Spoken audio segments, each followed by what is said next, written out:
Welcome to Nursing Edge Unscripted Saga, where we use stories to connect the past to the present and then our future as we reimagine our teaching and learning. As we celebrate the NLN Year of the Nurse Educator, we pay tribute to extraordinary nurses who have made significant contributions to nursing education. We dive into the stories of nurse educators who recognized a need, challenged traditional customs, and influenced transformative change. In February, we highlighted the contributions of Dr. M. Beavis, who played a significant role in the National League for Nursing's educational reform effort, referred to as the Curriculum Revolution.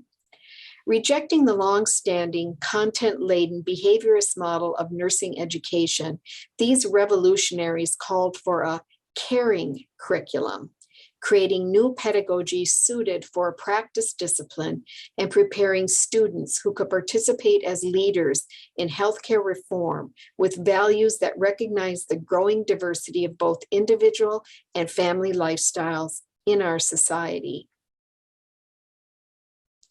This month, we celebrate a fellow revolutionary, Dr. Nancy Diekelmann. Professor Emeritus at the University of Wisconsin-Madison, Dr. Diekelmann was joined by her colleague, Dr. Pamela Ironside, who studied with Dr. Diekelmann at Wisconsin and later became director of the Center for Research in Nursing Education at Indiana University. Together, they advocated for curricular innovation and a significant paradigm shift in nursing education. Dr. Diekelmann is best known for the development and dissemination of Narrative Pedagogy, the first nursing pedagogy from nursing research for nursing education. Through her work, Dr. Diekelmann identified common practices that became evident in the teaching and learning experiences of students, teachers, and clinicians. Called the concernful practices of schooling, learning, teaching, these practices provided a new language for interpreting, reflecting on, and understanding the experiences of students, teachers, and clinicians. At the NLN annual convention in 2003, Dr. Diekelmann and Dr. Ironside presented a dialogue explaining their role in curriculum revolution.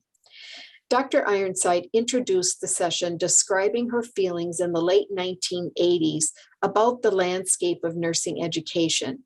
She lamented the unrest she experienced using conventional pedagogy with its allegiance to content and teacher-directed learning to guide her teaching.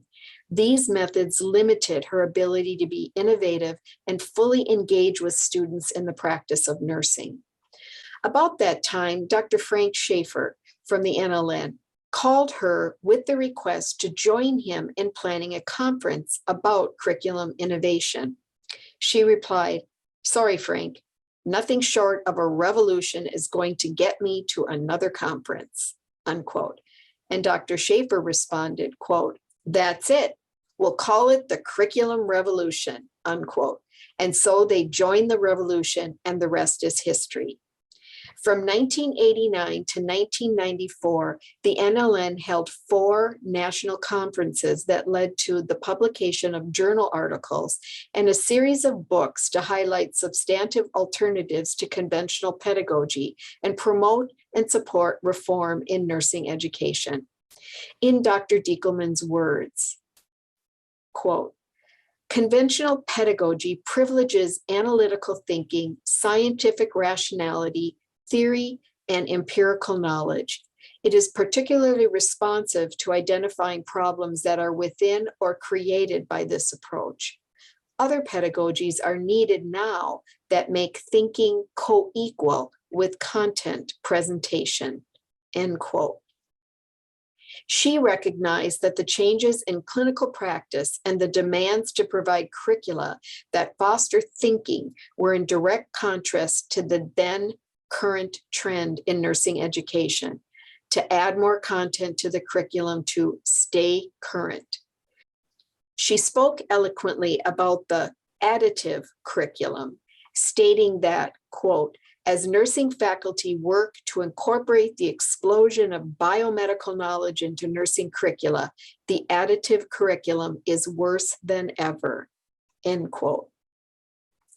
By sparking a revolution to advocate for a whole new generation of teachers to envision a new nursing education and challenge traditional approaches, Dr. Diekelmann and Dr. Ironside collaborated to create alternatives to conventional pedagogy and to the additive curriculum. They called for teaching and learning to be viewed as practices that are situated within a particular context, so that in partnership with students, the act of teaching and learning is always becoming. They spoke eloquently about the power of the curriculum revolution to prepare the way for a new way of teaching and learning. In part 2 of this series, we will discuss how they researched narrative pedagogy and explored ways for students to develop meaning for their practice out of the experiences provided by teachers. And so the saga continues. And may our saga continue as we bring to a close this episode of Nursing Edge Unscripted Saga. Thank you for joining us. And remember, good teaching doesn't just happen. Find your fit, push the boundaries, and celebrate the ahas.